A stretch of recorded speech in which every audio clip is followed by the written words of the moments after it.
History records that Thomas Jefferson built Monticello as a monument to reason, proportion, and enlightenment. Yet beneath the polished ideals and white columns, something darker endured, something that reason could not contain. For more than a century, the hill upon which the mansion stood whispered with rumors. Local workers spoke of a room that was never meant to exist, a sealed chamber where the third president of the United States conducted private experiments of mind, body, and inheritance. In the public story, Monticello represented perfection, symmetry, logic, and the architecture of freedom. But in the buried corridors beneath, the lines between liberty and ownership collapsed into silence. Generations of enslaved laborers carried the stones that built that perfection, and their footsteps sank deeper into the earth than history allowed itself to remember. Among them was a woman whose name passed through time in fragments, part rumor, part record. She was said to have lived not in the quarters beyond the fields, but within the house itself, in a space so small it vanished between the architect's measurements. There she bore the children of a man whose words promised equality, while his hands enforced bondage. When Monticello's foundations were restored in the early 20th century, workers unearthed evidence of that hidden room, a bricked arch, a hollow cavity, and within it the remnants of candle soot, a child's shoe, and a strand of hair pressed between boards. The discovery was quietly removed from official reports, replaced with the language of structural integrity and preservation. But those who entered the cavity before it was sealed again claimed that the air trembled, as though the walls still held breath. In Jefferson's surviving notes, there is one unexplained line written in 1801. The truest measure of reason is how well it hides its reflection. Scholars have debated its meaning for centuries, but perhaps it was not philosophy. Perhaps it was warning.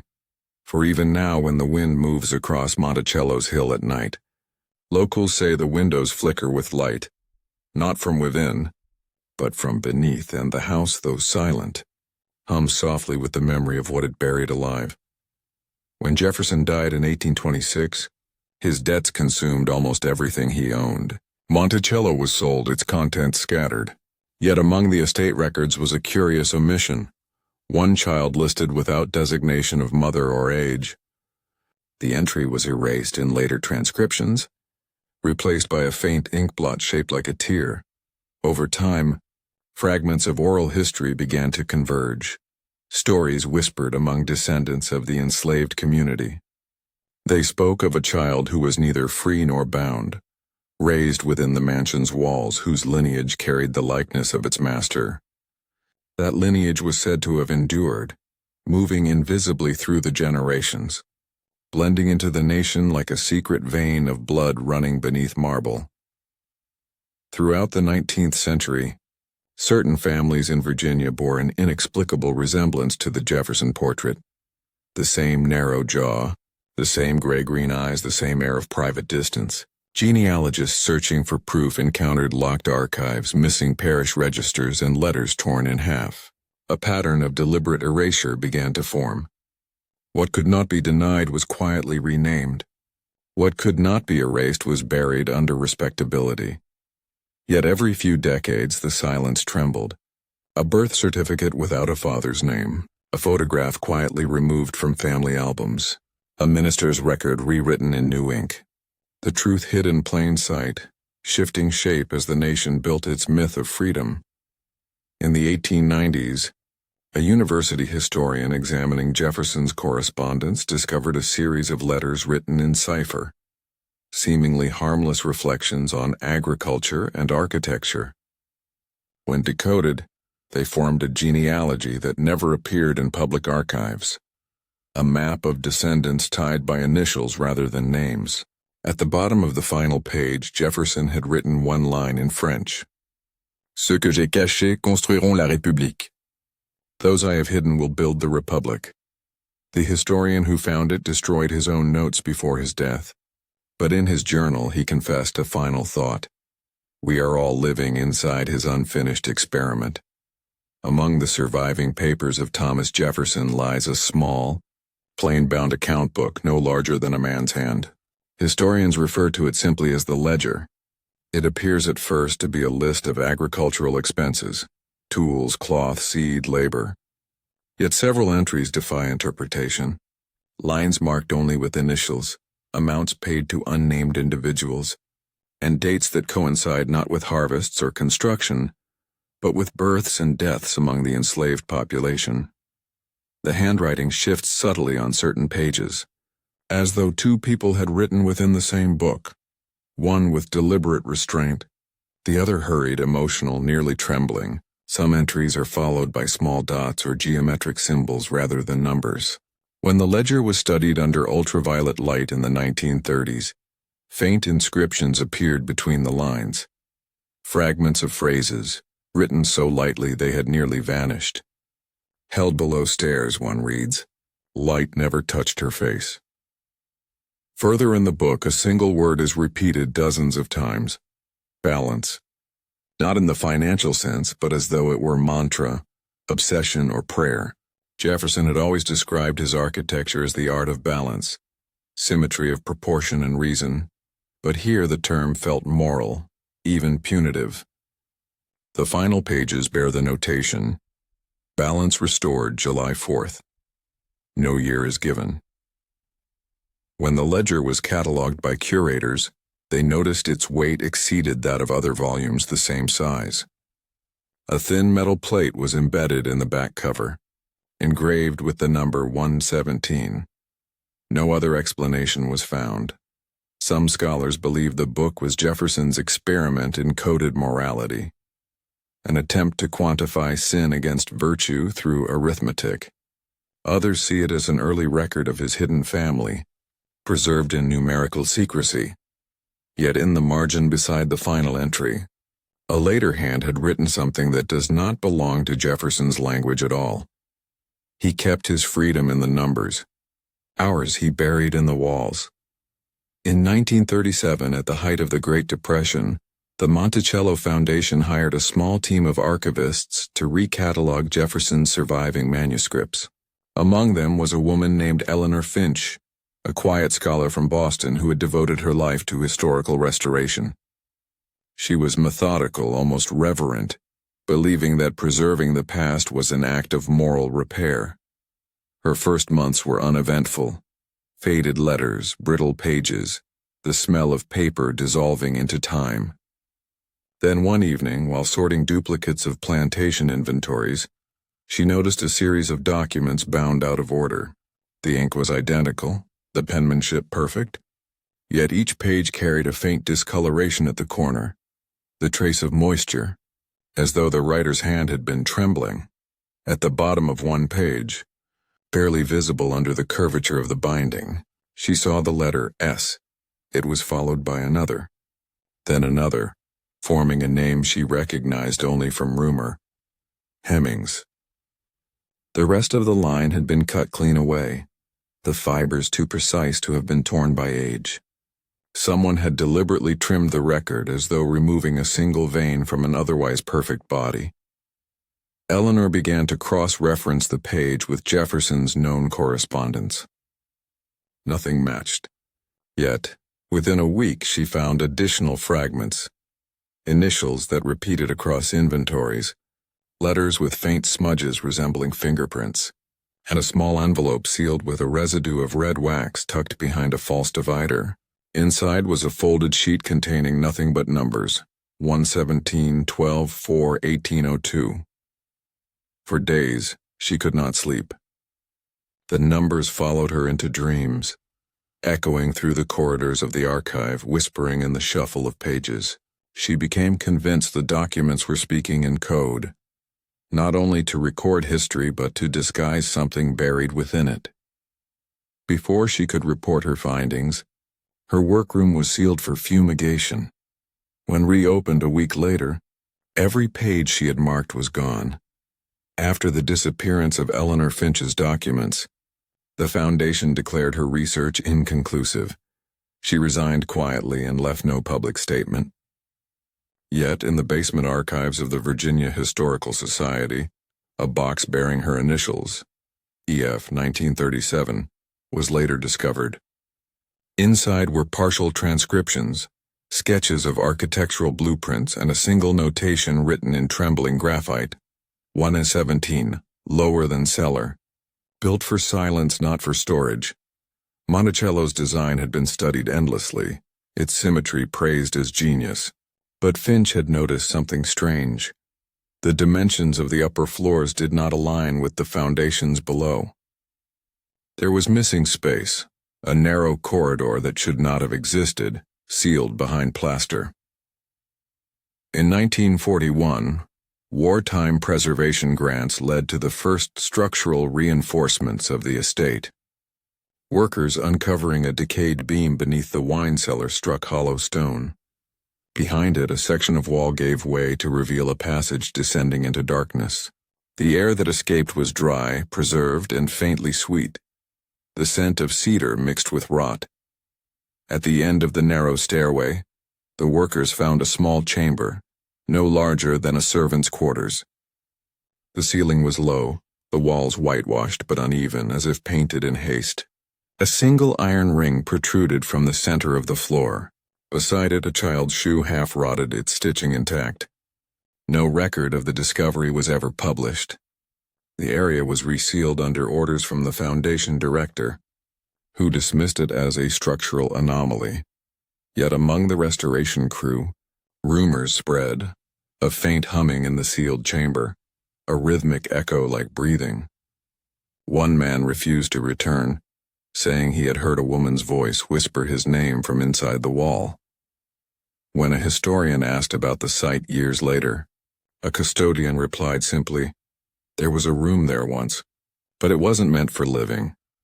In 1948, a young graduate student named Henry Rowe was granted limited access to Monticello's restricted records. His research focused on Jefferson's economic philosophy. But what drew him most was the ledger, the same small volume once examined by Eleanor Finch. It had been reclassified as miscellaneous, its cover repaired, its weight unremarked. When Henry began transcribing the entries, he noticed a recurring pattern of initials. SH, written always in the same delicate hand, sometimes beside a date, sometimes beside the word balance. The notation SH appeared 64 times. Curious, he compared them to Jefferson's personal diary from 1801, where one passage stood out. "She remains quiet in the south wing. The nights are longer when she does not sing." The handwriting in that line was unlike the rest of the diary, smaller, hesitant, almost reverent. Henry began to suspect that SH referred not to an economic record, but to a person, someone Jefferson had kept hidden not as property, but as proof of something only he understood. In a later section of the ledger, the entries grew irregular. The words light, reflection, and measure appeared, followed by a final chilling notation. SH, confined to balance. Henry interpreted this as death. But when he examined census records and local accounts from 1802, there was no record of a burial, no mention of illness, and no sales log of any enslaved woman with those initials. Instead, a church registry from the same year listed the baptism of a Sarah Hem, aged approximately 19, with no surname given for her child. That was the last official trace. In his thesis, Henry wrote one line that unsettled his advisors. Jefferson did not hide his sin. He documented it in plain sight and called it symmetry. Months later, Henry abandoned his research. His notes were found scattered in his dormitory, pages marked with circles around a single number repeated again and again. 117, by 1951, Monticello had become both shrine and spectacle, a monument to intellect, not to the shadows that built it. Tourists wandered the polished corridors, remarking on the architecture's harmony, never noticing the faint irregularity in the south wing's plaster, a subtle curve where the wall should have been straight. Maintenance staff had long complained of a dull knocking sound within it, always after sundown, like distant footsteps pacing in circles. A custodian named Isaac Bell, a descendant of the plantation's enslaved community, claimed he could hear something more. Late one evening, while repairing a loose baseboard, he pressed his ear to the wall and heard a woman humming. Low, rhythmic, mournful. The tune seemed old but familiar, a lullaby his grandmother used to sing without knowing where it came from. When he told his supervisor, he was ordered to stop spreading superstitious nonsense. Weeks later, Isaac brought a phonograph recorder into the south wing. He placed it near the wall overnight. The next morning, the wax cylinder carried faint static, and beneath it a whispering voice repeating a single word. Some swore it sounded like balance. Others heard beneath. The recording was confiscated by museum officials, labeled defective, and never returned. Visitors who stood too long in the south wing began to describe odd sensations: a tightening in the chest, a pressure behind the eyes, a sudden memory of someone else's sorrow. Children cried when entering the space, saying they felt watched from under the floor. An engineer, investigating the area, found something even stranger. The interior wall was not solid plaster at all, but layered with thin, wooden slats arranged in alternating directions, forming an irregular cavity. When tapped, the wood vibrated, producing a faint resonance almost like a human voice. He noted in his report, "The walls hum when touched. It is as though sound itself has memory." The report was sealed and filed under structural anomalies. No one spoke of the south wing again.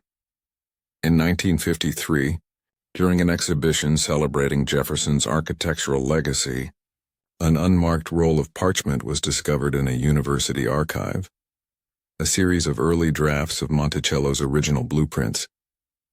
The ink was faded, the vellum brittle, but one sheet bore an annotation never seen in official reproductions. Written in the corner in Jefferson's own hand were the words, "Form must reflect the soul, even when buried." Architects studying the drawings noticed a geometric precision beyond mere aesthetics. The house was not only symmetrical along its central axis, but proportioned according to exact mathematical ratios tied to classical ideals of perfection. Yet in the basement schematics, the symmetry broke. One chamber, small, windowless, and misaligned, disrupted the entire balance. Jefferson had drawn it in red ink, then later tried to erase it, leaving only a faint scar on the parchment. When examined under magnification, traces of organic residue appeared mixed within the ink. Not mineral pigment, but something biological. A laboratory analysis decades later identified it as iron oxide consistent with human blood. A marginal note beside the erased chamber read, "The measure must be equal to the wound." Historians have long interpreted Jefferson's architectural philosophy as a search for harmony between reason and nature. But this discovery suggested something else, that he sought redemption through design, transforming guilt into geometry. Every pillar, every window, every precise proportion may have been his attempt to contain a moral imbalance that haunted him. One scholar theorized that the small erased chamber represented his confession, a physical manifestation of the hidden sin that defined him. The Foundation dismissed the claim as speculation, yet quietly restricted access to the blueprints. A janitor later claimed that when the documents were moved to a sealed case, condensation formed inside the glass. The droplets spelled something like a word, faint, nearly illegible, but when light passed through them it resembled a name, Sarah. By morning, the glass was dry. In the autumn of 1957, a woman named Clara Hem arrived at Monticello under the guise of a researcher. She claimed to be tracing the genealogy of mixed-race families in Virginia. Her letter of introduction was polite, her credentials impeccable. No one questioned the surname. She was 32, quiet and reserved. But those who met her noticed an uncanny resemblance to the portraits of Jefferson. The same pale eyes, the same shape of the mouth, as though the marble bust in the entrance had stepped down and aged a century. Clara spent weeks in the archives, reviewing plantation ledgers, family letters, and birth registries. But what she sought was not in the official documents. She wanted to find the erased. Her grandmother had told her stories of a woman called Sarah, who lived in the walls and sang to keep the house from falling. For years, Clara had dismissed them as folklore, until she inherited a small wooden box containing an iron key and a folded piece of parchment marked only with the number 117. Late one evening, she descended into the cellar holding a lantern. The air smelled faintly of cedar and dust. She found a section of wall that looked newer than the rest, the mortar uneven. She pressed the iron key into a small gap between bricks, and to her astonishment one loosened. Behind it was empty space, and faintly, the smell of aged linen and smoke. Clara never reported her discovery to the Foundation, but in her private diary, later recovered from her estate, she described the event. When I placed my hand into the hollow, I felt warmth, as though someone had just been there waiting. She left Monticello the next morning without notice. Days later, the staff reported hearing humming from the south wing again. Clearer now, the same melody Isaac Bell once recorded. Visitors began to say the house breathed differently after that, as if a sealed lung had finally drawn air. In the winter of 1958, Monticello underwent its final phase of interior restoration. Among the items restored was an antique mirror Jefferson had imported from Paris in 1790, an oval of French glass framed in gold leaf, long stored away after the war. It was rehung in the library, directly opposite the main window, so that sunlight would strike it each morning and fill the room with soft illumination. Yet, almost immediately, the curators noticed something unsettling. The mirror's reflection was subtly wrong. The room appeared darker inside it, the proportions slightly altered as if the walls had shifted inward. The central bookcase, invisible behind the viewer, appeared in the reflection as a door. When light struck the glass at a certain angle, faint smudges appeared on the surface, the outline of fingertips from the other side. Maintenance staff assumed it was damage, until one morning, the head curator found the glass perfectly clear, except for a line of condensation at the bottom, forming two initials, S.H. That night, a volunteer staying in the upper quarters reported hearing the slow turning of a page, though no one was in the library. The sound continued at intervals, always followed by the faint metallic ring of the mirror's frame trembling. When he approached it with a flashlight, the reflection showed a figure seated at Jefferson's writing desk, pale, motionless, her hands folded. When he turned, the chair was empty. After that, the library was locked. Only select staff were permitted entry. One of them, an elderly archivist, wrote in her notes, "The mirror does not show what is before it. It shows what the house remembers." By spring, the Foundation ordered the mirror removed, but when workers tried to take it down, the glass refused to detach from the wall. When it finally did, the plaster beneath was discolored, a perfect oval, faintly red, shaped like a human face pressed too long against stone. In 1962, a genealogical study sought to trace the descendants of Jefferson's household, both enslaved and free. The Foundation approved it reluctantly, insisting on historical sensitivity. Yet the results defied expectation. Across Virginia and beyond, dozens of families carried records with indistinct paternal lines, generations marked by gaps where names should have been. When blood samples were quietly compared through a private university lab, the findings were impossible to dismiss. The same markers repeated through separate lineages, an identical genetic signature linking families across color, class, and geography. In the margins of the report, the lead researcher wrote only, "The balance persists." Among those tested was Clara Hem, who had returned to her life as a schoolteacher in Richmond. She received the results by mail and burned the envelope unopened. In her diary, her handwriting grew erratic. "They are not gone. They are diluted. We breathe through their memory." Her son, barely 8 years old, had begun to dream of Monticello, though he had never seen it. He described long halls, candlelight, the smell of books and iron. He drew a woman with pale eyes singing beside a cradle made of stone. As more descendants came forward, the Foundation suppressed the findings, citing scientific uncertainty. But in small towns across Virginia, rumors began to circulate of children born with uncanny familiarity, faces that seemed centuries old. At reunions and funerals, strangers recognized each other without introduction, as if their blood carried a shared memory. In 1963, an anonymous pamphlet appeared in Charlottesville titled, "The Children of Monticello." It bore no author's name, only a single phrase on its cover. "We are the symmetry he could not destroy." Few copies survive. Most were confiscated, but one archivist later claimed that in the Foundation vault, a faint lullaby could sometimes be heard between the shelves, a woman's voice, humming the same tune that had haunted the house for more than a century. By 1967, Monticello's archives had grown into a sealed labyrinth of drawers and vaults, guarded as though by ritual. Only a few scholars held unrestricted access. One of them, Dr. Lawrence Ames, had spent 2 decades cataloging Jefferson's correspondence. His devotion bordered on worship, but that year something shifted in his handwriting. His meticulous notes began to fray, lines slanting, margins filled with sentences that no longer belonged to academic analysis.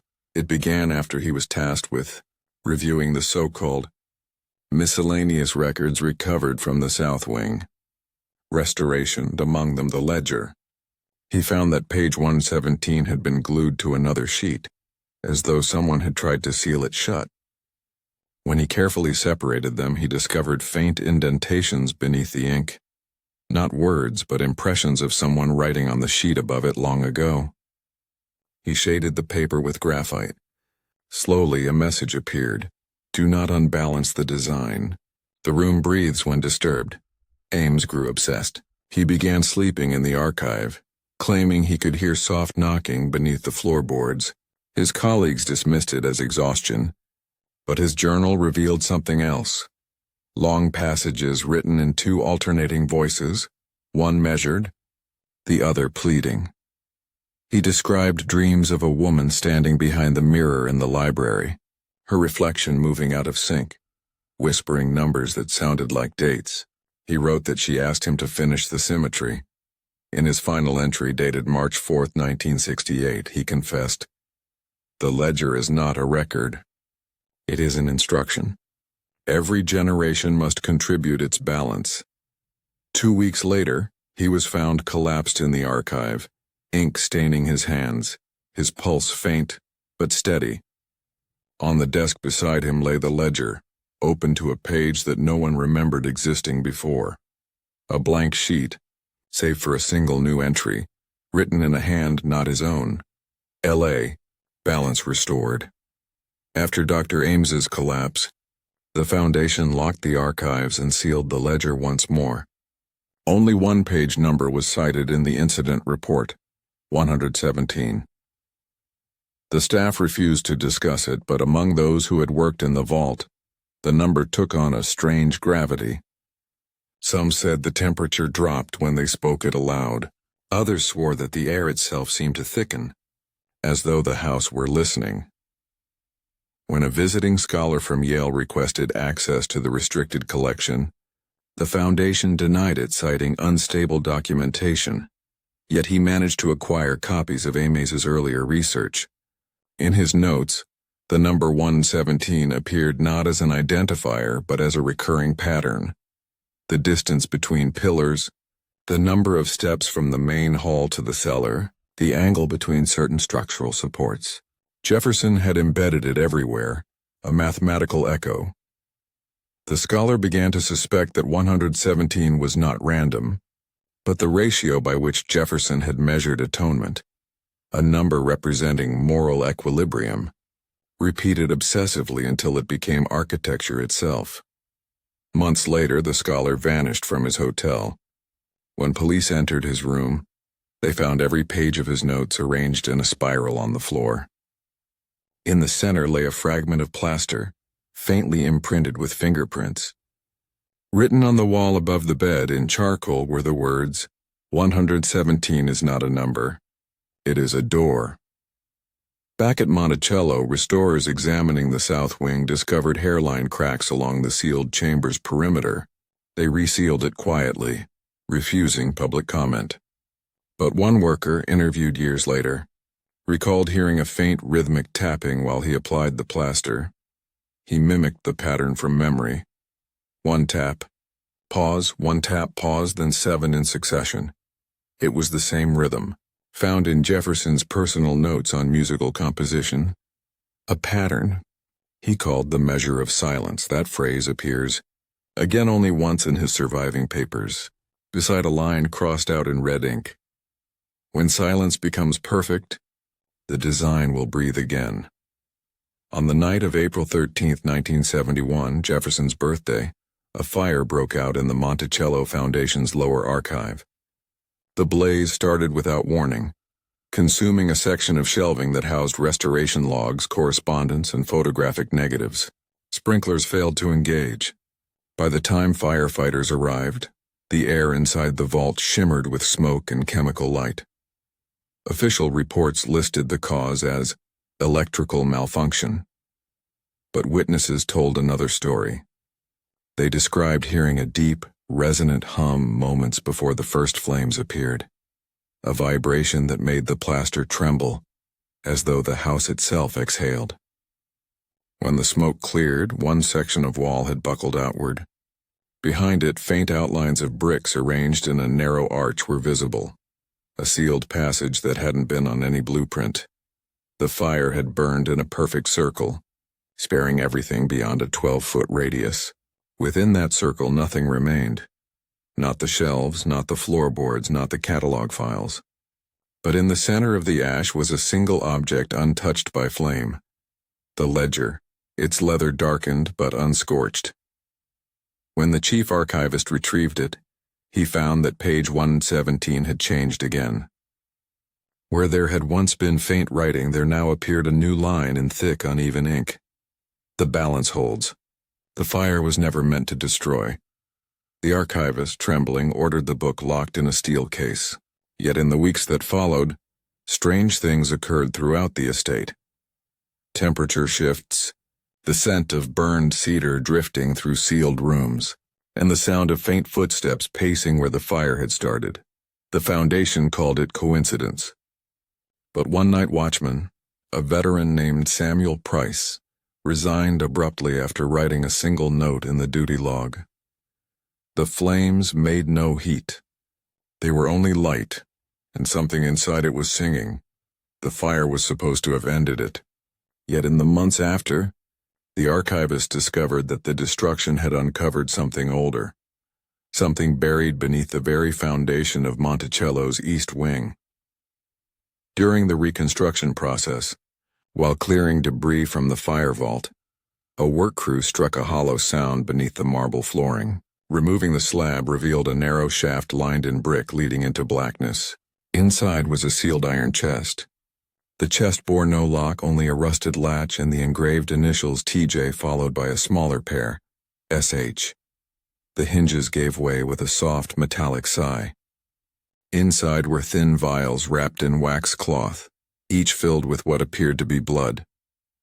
Every vial was labeled with a date, 1802, 1804, 1807, and next to each date, a single word, light, shadow, union. The archivists assumed it was medical material from Jefferson's time, perhaps related to early anatomical experiments. But the DNA testing conducted years later confirmed what no one wanted to say aloud. The samples were human, and they were kin to Jefferson himself. Within the chest lay also a folded sheet of vellum covered in Jefferson's handwriting.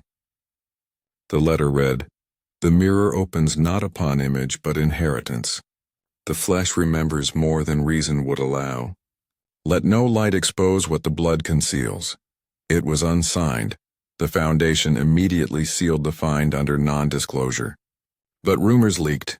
Staff began whispering that the fire had been no accident. that it had started from below, from the shaft itself.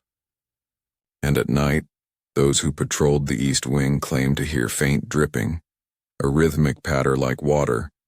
Though the air was dry and the floor perfectly clean, Dr. Miriam Lowe's successor, a man named Henry Abbott, wrote in his private report, "The blood is not inert. Under magnification it moves, not like decay, but like breathing." That report was never released to the public. After the discovery of the vials, the Monticello Foundation quietly appointed a new scientific advisor, Dr. Henry Abbott, the biochemist who had examined the blood samples.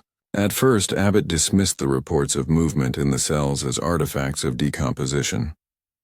But his certainty began to crumble within weeks. He reported recurring dreams, images of candlelit hallways and the sound of a woman whispering behind the walls. He had never visited the original basement chamber, yet he could describe it in exact detail. The cracked mirror, the pitch-sealed bricks, the faint scent of burnt lime. When he finally descended into that space, he said it felt like déjà vu, arranged by another man's memory. Abbott's research notes grew erratic. He began referring to the samples as the inheritance of light. He wrote that the blood seemed to pulse faintly when exposed to sound frequencies near human breath. When played the wax cylinder of the old lullaby, the same one discovered with the mirror, the samples responded, forming slow waves along the surface as though the melody stirred them. Soon afterward, Abbott's assistant found him standing before the sealed mirror, humming softly, one of the vials in his hand. His eyes were unfocused, and his voice carried an unnatural rhythm, like two voices layered imperfectly together. When she tried to intervene, he turned to her and whispered, "The light is older than reason. It wants its reflection back." That night, Abbott was found collapsed in the laboratory. The vial he'd held was empty, shattered near his hand. His veins, under ultraviolet light, showed faint luminescent threads, moving, intertwining, then fading. The official cause of death was listed as a heart attack. But in the morgue report, under remarks, a coroner added one final note. The eyes remained open, pupils fixed toward the east. He looked as though waiting for dawn. The first to hear it again was a night guard named Lucinda Price, a descendant of the earlier watchman who had quit after the fire. She was making her rounds through the east wing when the lights flickered. Just once, a soft dimming like a held breath. Then came the sound. It wasn't loud, just faint and human.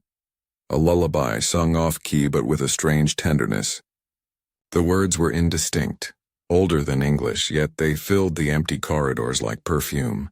Lucinda followed it down the marble steps, past the locked archives until it led her to the sub-basement, the same one sealed decades before. The door was warm to the touch. When she pressed her ear against it, she heard two voices. One was a woman's, fragile and rhythmic. The other, deep, controlled, measured, repeated her lines a beat later like a shadow echoing its source. Lucinda called for backup, but her radio emitted only static, laced with the same melody in a higher pitch. At dawn, she was found sitting on the steps outside the estate, her uniform streaked with dust. She couldn't explain how she got there. Her palms were blackened as if she had pressed them against hot metal. She kept repeating the same phrase, "They're not buried. They're mirrored." Audio technicians reviewed her security footage. At exactly 3:07 a.m., the monitors showed a pulse of light moving through the east wing, a slow sweep like breath-fogging glass. Every bulb in that corridor burned out simultaneously. In the days that followed, the lullaby began bleeding into other recordings. Phone calls, radio frequencies, even tour guide microphones captured fragments of it. Always the same melody. Always the same two voices. The Foundation denied everything. Yet visitors began to claim they could hear faint singing when standing near Jefferson's portrait. Not from the speakers, not from the air, but from behind the canvas itself. After weeks of denial, the Monticello Foundation authorized a final investigation into the strange disturbances. Engineers were brought in to assess structural concerns near the East Corridor, though everyone knew they were looking for something else. Behind Jefferson's portrait, beneath a layer of plaster and timber, they uncovered an iron-framed doorway sealed with molten lead. The frame itself had been painted over hundreds of times, effectively erased from architectural memory. When the workers pried it open, a rush of cold air poured out, old, heavy, and dry as bone. The staircase that descended beyond was made of black stone. It led down at an impossible angle, spiraling tighter than human design would allow. Along the walls, glass panels gleamed like mirrors, hundreds of them, arranged so that no matter where one looked, their reflection was always multiplied, distorted, inverted. At the bottom of the descent was a circular chamber no more than 12 feet wide. The air smelled faintly of iron and candle soot. In the center stood a low table of carved mahogany, engraved with the same intertwined initials. TJ and SH. Upon it lay a single object, the cracked mirror from the first excavation, newly whole. When Dr. Abbott's successor, Dr. Rena Caldwell, stepped forward, the lights they'd rigged began to dim one by one, until only the mirror reflected any brightness. In it, her face appeared wrong, eyes too deep, mouth slightly parted as though forming a sound she could not yet hear. She reached out, and the glass rippled like water. For a second, her reflection blinked independently, then smiled. The recording cut there. When rescuers entered the chamber minutes later, the mirror was gone. Only the table remained, its surface damp as if something had just evaporated. In her last log, Caldwell had written a single line. "There are no ghosts here, only unfinished conversations." In the weeks following Dr. Rena Caldwell's disappearance, Monticello closed to the public indefinitely. The Foundation cited structural instability, yet locals noticed federal vehicles arriving at odd hours. Unmarked vans, floodlights, men in plain clothes carrying recording equipment. No official statement ever reached the press. Inside, the research logs continued without signatures. Each entry after Caldwell's was written in the same sterile language, but the handwriting differed slightly every time, as though several people were taking turns copying from the same unseen source. The dates grew inconsistent. Some entries appeared to have been written before the fire of 1971, others years in the future. The last verifiable researcher, Dr. Julian Hayes, stayed on site longer than anyone else. His final audio recording, time-stamped 3:41 a.m., April 9, 1972, was discovered decades later behind a false panel in the archives. His voice was calm at first. "The mirrors are not reflective. They are openings. Whatever is inside, it's not looking out, it's looking backward. It wants the blood to remember." Then silence, followed by faint breathing, then a whisper. The woman hums to calm the light. When the tape ends, there's the soft creak of a chair and a final scraping sound, like glass dragged across stone. Hayes's body was never recovered. His badge and flashlight were found at the base of the spiral stair. The batteries were melted into the casing, though there had been no sign of fire. After his disappearance, all access to Monticello's lower wings was permanently restricted. The Foundation declared the East Corridor sealed for public safety. Yet even from the hilltop road, tourists reported seeing a faint glimmer beneath the estate at night. A single moving light, steady and patient, tracing the same path again and again, and those who stood quietly enough claimed they could still hear it. A lullaby rising from the soil. Older than the house itself, Monticello stands in silence now, fenced off from the public, its shutters sealed against the world it once shaped. The official narrative remains one of preservation, stabilization efforts, environmental monitoring, restorative containment. But the locals know the air on the mountain is not still. At night they swear the mansion moves, not visibly, not the walls or the doors, but the atmosphere around it, as if the house itself draws breath. When the wind slows, you can feel it inhale, a low pull of gravity that makes your chest tighten. Then it exhales, carrying with it the faint rhythm of a human lullaby. The government maintains a quiet rotation of caretakers, never more than 2 at a time. None last longer than 6 months. The few who've spoken after leaving all describe the same thing. The sensation of being watched from the reflections in the windows, even when the glass shows only darkness. One caretaker, Elena Ward, left behind a private letter never meant for release. It was found decades later among her effects, sealed in wax. The mirrors hum now. Not loud, not frightening. Like breathing. They respond to heartbeat, not voice. I think that's why the walls remember us. The blood, the song, the light, they are all the same inheritance. The house is not haunted. It is remembering itself through whoever listens. After her departure, the estate was finally abandoned. Vegetation overtook the foundation, but no animals nested within. Even the birds avoided its roof. Satellite imaging later revealed a faint pattern in the earth below Monticello, a perfect circle centered on the site of the reflection room. Inside that radius, the soil remains warm year-round. At night it emits a faint, pulsing light. No one knows if it is heat or memory, or something older still. But those who have stood at the boundary describe feeling something unmistakable. The rhythm of slow, deliberate breathing rising from beneath the ground. A house that remembers, a secret that refuses burial, a lullaby still being sung, and history, still alive, still waiting, for someone else to answer.